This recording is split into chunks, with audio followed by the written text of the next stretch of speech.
তিনি হলেন বাঙালির প্রিয় মহানায়ক। তাঁকে ছাড়া বাংলা চলচ্চিত্রের কথা কখনো ভাবাই যায় না। তিনি মহানায়ক উত্তম কুমার। আজও তাঁর জায়গা কিংবা তাঁর স্থান নেওয়ার মতো সাহস কিংবা ক্ষমতা কারোরই নেই। অরুণ কুমার চট্টোপাধ্যায় থেকে উত্তম কুমার হয়ে ওঠার পথে এসেছে বহু প্রতিকূলতা, যা তিনি অবলীলায় জয় করেছেন, যার কারণেই আজও তিনি মহানায়ক। এক সময় সত্যজিৎ রায় বলেছিলেন, উত্তম হলেন ইন্ডাস্ট্রির একমাত্র স্টার।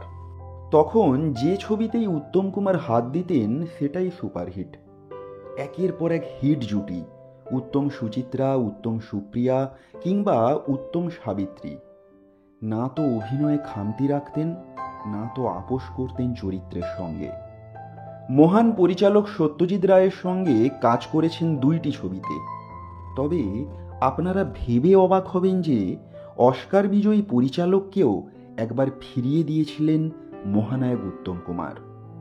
অতি নরম সুরে কথা বলতেন উত্তম কুমার, সহজে কাউকে না বলতে পারতেন না।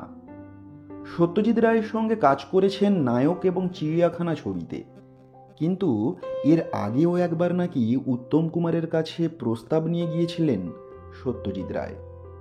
নায়ক বানানোর অনেক আগেই সত্যজিৎ বাবুর নজরে ছিলেন মহানায়ক। প্রস্তাব দিয়েছিলেন ঘরে বাইরে ছবির জন্য।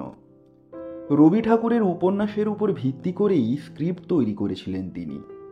উত্তম কুমারের জন্য ভেবেছিলেন একটু আলাদা ধরনের চরিত্র, নেগেটিভ চরিত্র। সন্দীপের ভূমিকায় তাকে দেখতে চেয়েছিলেন পরিচালক সত্যজিৎ রায়, কিন্তু উত্তম কুমার তখন স্টার, একজন সুপারস্টার যে নাকি ভক্তদের ঘুম উড়িয়ে দিয়েছেন।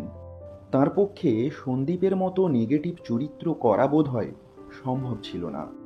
উত্তম কুমার নাকি সহমর্মিতার সঙ্গেই ফিরিয়ে দিয়েছিলেন সত্যজিৎ রায়কে।